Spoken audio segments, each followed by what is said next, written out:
Friends, आज हमारा physics का ये तीसरा लेक्चर है जिसमें हम ग्रेविटी यानी गुरुत्वाकर्षण के बारे में जानेंगे। चूंकि हम यह महेश सर की एनसीईआरटी पुस्तक से कवर कर रहे हैं और वह प्रश्नों के माध्यम से कवर किया गया है। हम प्रश्नों को देखेंगे, जहां आवश्यक होगा कॉन्सेप्ट को भी देखेंगे। गुरुत्वाकर्षण ऐसा बल जो पृथ्वी पर सर्वत्र मौजूद है। जहां उत्तरी और दक्षिण ध्रुव पर अधिक मात्रा में है, वहीं अन्य जगहों पर उसकी तुलना में कम है। लेकिन गुरुत्वाकर्षण जो पृथ्वी का जो एक एटमॉस्फेयर है उसमें या पूरे एटमॉस्फेयर को ही अपने में खींचे हुए रखा है, अर्थात उसे अपने पास ही खींचे हुए रखा, ये गुरुत्वाकर्षण का कार्य है। चलिए हम क्वेश्चन को देखते हैं। यहाँ पहला प्रश्न है, पृथ्वी पर पलायन वेग कितना है? पृथ्वी पर पलायन वेग कितना है? पलायन वेग इससे पहले लेक्चर में हम देख चुके हैं। पृथ्वी पर पलायन वेग 11.2 किलोमीटर प्रति सेकेंड, अर्थात किसी वस्तु को अगर 11.2 किलोमीटर प्रति सेकेंड से भेजा जाए, उसकी गति बनाया जाए, तो वह अपनी कक्षा को छोड़कर, अर्थात पृथ्वी की कक्षा को छोड़कर बाहर चला जाएगा, जिसे हम पलायन वेग कहते हैं। अर्थात जो ये ग्रेविटेशनल फोर्स है, अगर हम किसी वस्तु को 11.2 किलोमीटर प्रति सेकेंड कितना माइन्यूट चीज है कि वेग से फेंकते हैं, कि जो गुरुत्वाकर्षण का एक एरिया है उससे वो वस्तु बाहर चली जाएगी। आगे है, यदि चक्कर लगाते हुए अंतरिक्ष यान स्पेस क्राफ्ट से एक सेब छोड़ा जाए तो उसकी गति क्या होगी? अगर हम, जैसे पेड़ से गिरता है सेब तो जमीन पे गिरता है, वैसे बात की गई है कि अगर अंतरिक्ष से, जो अंतरिक्ष यान है उनसे हम कोई अंतरिक्ष है मतलब पृथ्वी की कक्षा को छोड़कर बाहर है, तो कहा गया है कि अगर वो एक सेब छोड़ा जाए तो उसकी गति क्या होगी? तो उसकी गति होगी अंतरिक्ष के साथ साथ उसकी गति उसी के समान होगी, अर्थात अंतरिक्ष में वो भी उसी यान के आसपास चक्कर लगाता रहेगा। जिस तरीके से यान चलेगा उसी तरीके से वो सेब भी गति करेगा। आगे है, अंतरिक्ष यात्री निर्वात वैक्यूम, जहां हवा भी ना हो। कहा गया है कि अंतरिक्ष यात्री निर्वात में सीधे खड़े क्यों नहीं रह सकते? क्यों नहीं खड़े रह सकते? क्योंकि गुरुत्वाकर्षण की अनुपस्थिति वहां पे होती है। अर्थात हम खड़े किस लिए हैं? क्योंकि गुरुत्वाकर्षण हम पर बल लगाता है नीचे से, इसलिए हम खड़े हैं। और अंतरिक्ष में कोई भी ग्रेविटेशनल फोर्स नहीं, इसलिए हम वहां पे खड़े नहीं हो सकते हैं, वहां उड़ते रहते हैं। देखिए ना, अंतरिक्ष यात्रियों के बाल उड़ते रहते हैं, वो खुद उड़ते रहते हैं स्पेसक्राफ्ट में, तो वो गुरुत्वाकर्षण की अनुपस्थिति के कारण होता है। वहां पे खाना आप सीधे नहीं खा सकते, आपको पाइप से खाना पड़ेगा। आगे है, पृथ्वी के चारों ओर परिक्रमा कर रहा, नोट है कि पृथ्वी के चारों ओर परिक्रमा कर रहा कृत्रिम उपग्रह गुरुत्वाकर्षण के विरुद्ध अपकेंद्रीय बल के प्रभाव के कारण नहीं गिरता। जैसे पृथ्वी के चारों ओर, पृथ्वी का कृत्रिम उपग्रह कौन सा है? हम जो भेजते हैं, और प्राकृतिक उपग्रह चंद्रमा है। तो जो कृत्रिम उपग्रह है वो किस लिए गुरुत्वाकर्षण के विरुद्ध, वो अपकेंद्रीय बल के प्रभाव के कारण ही वो नहीं गिरता। आगे है, एक भू उपग्रह जियो सैटेलाइट किस बल के प्रभाव से अपनी कक्षा में निरंतर गति करता रहता है? किसकी बात हो रही है कि एक जियो सैटेलाइट किस बल के प्रभाव से अपने कक्षा में निरंतर गति करता है? वो है अपकेंद्रीय बल। अभी हमने देखा है कि कोई कृत्रिम उपग्रह अगर भेजा जाता है तो वो अपकेंद्रीय बल के कारण अपनी कक्षा से बाहर नहीं जाता, अर्थात निरंतर वहां पे गति करता रहता है। अपकेंद्रीय बल, ना कि गुरुत्वाकर्षण बल। आगे है, चंद्रमा की सतह पर पलायन वेग पृथ्वी की सतह की अपेक्षा कम होता है, क्यों? चंद्रमा की सतह पर पलायन वेग पृथ्वी की अपेक्षा से कम होता है क्योंकि चंद्रमा की त्रिज्या पृथ्वी की त्रिज्या से कम है, अर्थात वहां पे 11 गुना कम टाइम लगेगा। आगे है, भारहीनता की स्थिति किस कारण होती है? अर्थात भारहीनता की स्थिति गुरुत्वाकर्षण की शून्य स्थिति में होता है, अर्थात वहां पे अगर ग्रेविटेशनल फोर्स 0 हो तो उस वस्तु को भारहीनता का अनुभव होगा। जैसे हम लिफ्ट में जब नीचे की ओर जाते हैं तो हमें ऐसे लगता है कि हम हल्के हो गए हैं। क्यों? क्योंकि ऊपर से गुरुत्वाकर्षण बल कम लगता है, हमें कम दाब का एहसास होता है। आगे, एक लड़की झूले पर बैठी स्थिति में झूला झूल रही है। उस लड़की के खड़े हो जाने पर आवर्तकाल पर क्या प्रभाव पड़ेगा? क्या है कि एक लड़की झूले पर बैठी स्थिति में झूल रही है, जैसे कोई झूला है, अब इसमें लड़की बैठी है, पैर लटका के, पैर लटकाई है वो लड़की।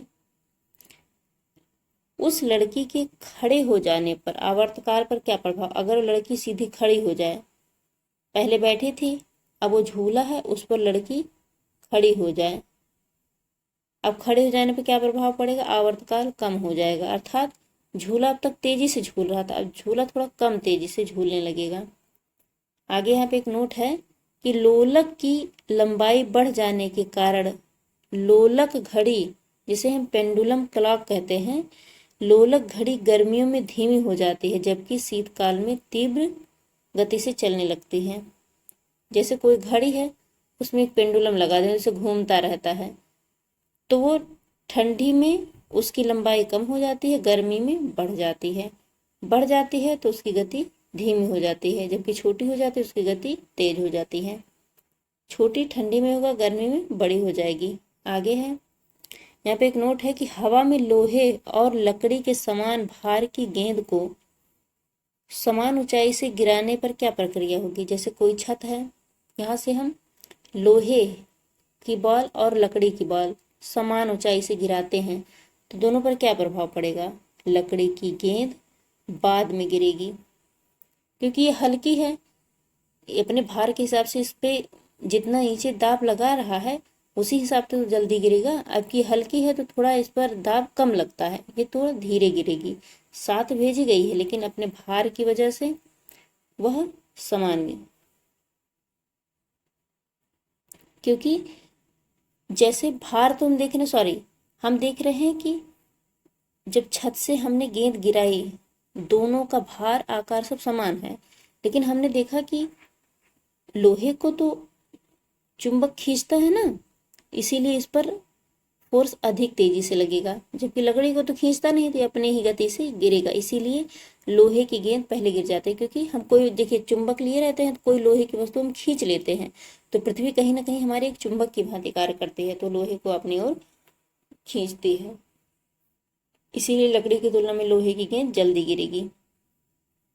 आगे यहाँ पे एक नोट है कि यदि वायु में प्रतिरोध को नगण्य कर दिया जाए, अगर वायु में प्रतिरोध को नगण्य कर दिया जाए तथा एक समान आकार की लकड़ी, लोहा व मोम के टुकड़ों को समान ऊंचाई से पृथ्वी पर गिराया जाए तो सभी एक साथ पहुंचेंगे। किसकी बात हो रही है कि यदि वायु प्रतिरोध को नगण्य कर दिया जाए, अगर घर्षण को खत्म कर दिया जाए, तो लकड़ी, लोहा और मोम सभी की जो गोले हैं वो एक साथ गिरेंगे। तो याद रखिएगा कि जब वहां पे निर्वात कर दिया जाए, प्रतिरोध का मतलब होता है निर्वात में सब तब साथ ही गिरेंगे। आगे है, पृथ्वी के किस स्थान पर किसी पिंड का भार सर्वाधिक होता है? पृथ्वी के ध्रुवों पर किसी पिंड का भार सर्वाधिक होता है, क्योंकि हम देखते हैं ना पृथ्वी से पूर्ण गोल ना होकर ऐसे चपटी है, तो कहीं ना कहीं केंद्र से इसकी दूरी कम है, इसीलिए यहाँ पे गुरुत्वाकर्षण बल अधिक लगता है, तो किसी भी वस्तु को भार अधिक महसूस होता है। उसी की बात हो रही है, पृथ्वी के किस स्थान पिंड का भार ध्रुवों पर सर्वाधिक होगा।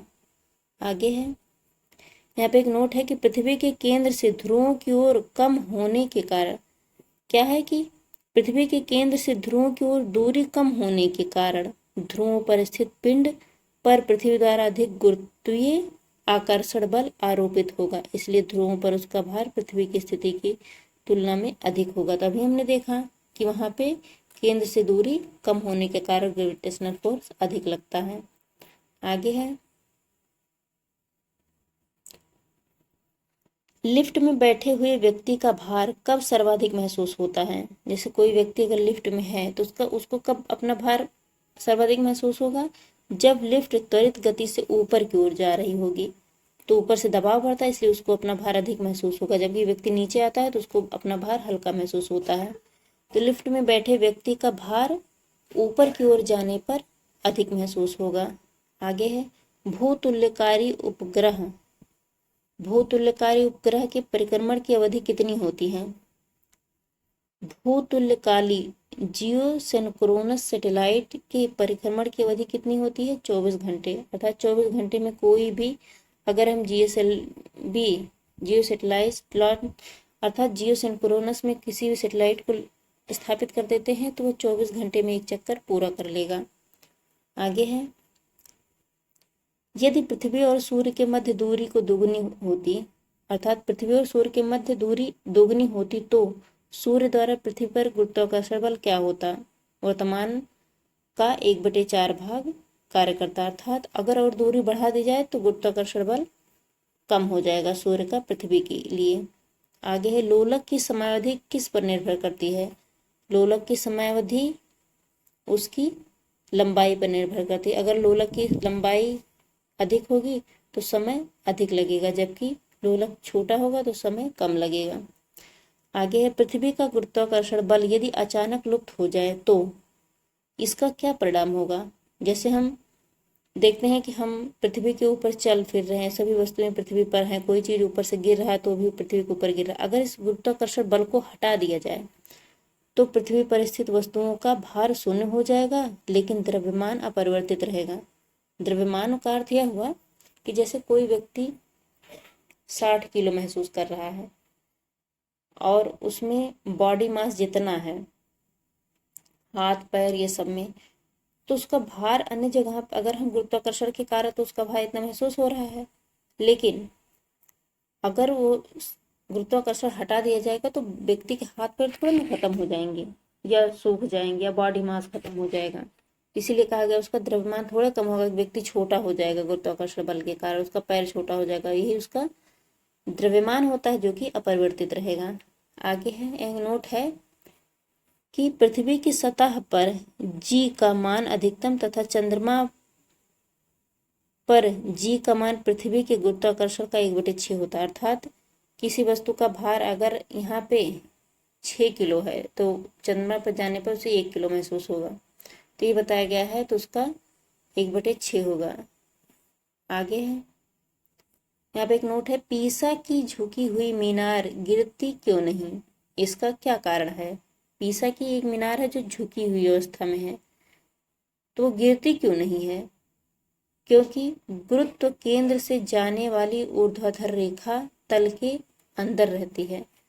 इसको यहाँ पे बनाया गया है, उसका गुरुत्वाकर्षण, उसका केंद्र यहाँ पे है। जैसे पीसा की मीनार ये है तो हल्की सी झुकी हुई है, हल्की सी झुकी अवस्था में है, तो उसका केंद्र यहाँ से यहाँ बनाया गया है। ये झुकी हुई अवस्था भले लेकिन केंद्र तो इसको बैलेंस करते रखता है। तो पीसा की मीनार झुकी हुई अवस्था में भी गुरुत्व के केंद्र से जाने की वाली ऊर्ध्वाधर रेखा के कारण वह खड़ा रहता है। आगे है यदि कोई वस्तु ऊपर से गिराई जाती है तो उसके भार पर क्या प्रभाव पड़ेगा? यदि कोई वस्तु ऊपर से गिराई जाती है तो वस्तु का भार अपरिवर्तित रहेगा। भाई ऊपर से गिराई जाए उसे महसूस भले हुआ कि भार कम है, हम लिफ्ट से नीचे गिरते तो क्या मेरा भार कम थोड़े हो जाता? नहीं, हमें महसूस सिर्फ होता है। आगे है जब हम भूमध्य रेखा से ध्रुव की ओर जाते हैं तो जी का मान क्या होता है? भूमध्य रेखा से ध्रुवों पर जाने पर जी का मान बढ़ता है।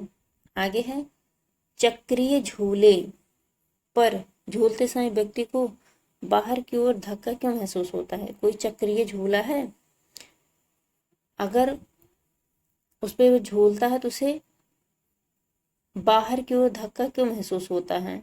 अब केंद्रीय बल के कारण उस व्यक्ति को धक्का महसूस होता है झूले पर, बाहर की ओर झूले पर धक्का महसूस होता है कि हमें बाहर की ओर कोई फेंक रहा है, वो अपकेंद्रीय बल के कारण, क्योंकि आगे से बल लगता है। आगे है विभिन्न द्रव्यमान वाले दो पत्थर एक साथ किसी इमारत की छत पर गिराए जाते हैं तो कौन सा पत्थर जमीन पर पहले पहुंचेगा? कि विभिन्न द्रव्यमान वाले दो पत्थर, अलग अलग द्रव्यमान के दो पत्थर एक साथ किसी इमारत की छत से गिराए जाते हैं तो कौन सा पत्थर जमीन पर पहले पहुंचेगा? जो भारी होगा या जो हल्का होगा? दोनों ही पत्थर एक साथ जमीन पर पहुंचेंगे, क्योंकि द्रव्यमान भार डिपेंड करता है, ना कि द्रव्यमान। कोई वस्तु इतनी छोटी है, कोई वस्तु इतना बड़ा है, द्रव्यमान अगर उतना ही है, क्षेत्रफल नहीं, द्रव्यमान उसका बॉडी मास जो है अगर अलग अलग भी है तो भी वह समय पे पहुंचेगा, चाहे भार बस उसका अलग अलग नहीं होना चाहिए, द्रव्यमान कैसा भी हो। आगे है, यहाँ पे एक नोट है कि गुरुत्वाकर्षण एवं गुरुत्व के उदाहरण दिया गया है। जैसे सूर्य एवं अन्य ग्रहों के गुरुत्वाकर्षण के कारण ही सभी ग्रह लगभग वृत्ताकार एवं निश्चित कक्षाओं में सूर्य की परिक्रमा करते हैं। गुरुत्वाकर्षण और गुरुत्व के कारण ही सूर्य के चारों ओर सभी उपग्रह चक्कर लगाते हैं, और वो भी एक निश्चित मार्ग पर। आगे, पृथ्वी के गुरुत्व एवं चंद्रमा के गुरुत्वाकर्षण के कारण ही चंद्रमा एक निश्चित कक्षा में पृथ्वी की परिक्रमा करता है। पृथ्वी का गुरुत्व और चंद्रमा का गुरुत्वाकर्षण दोनों के कारण ही पृथ्वी की परिक्रमा चंद्रमा करता रहता है। उसी तरीके से सूर्य का एक गुरुत्वाकर्षण है, जिसके कारण पृथ्वी और अन्य ग्रह उसके चारों ओर एक निश्चित परिक्रमा पथ पर चलते रहते हैं। आगे है, सूर्य, चंद्रमा एवं पृथ्वी के गुरुत्वाकर्षण की अंतर क्रिया के कारण पृथ्वी पर स्थित समुद्रों में ज्वार भाटा आते हैं। तो याद रखिएगा, सूर्य चंद्रमा के कारण पृथ्वी पर समुद्र में ज्वार भाटा आता है। सबसे अधिक बल चंद्रमा लगाता है। क्या चंद्रमा का गुरुत्वाकर्षण सूर्य की अपेक्षा अधिक है? नहीं।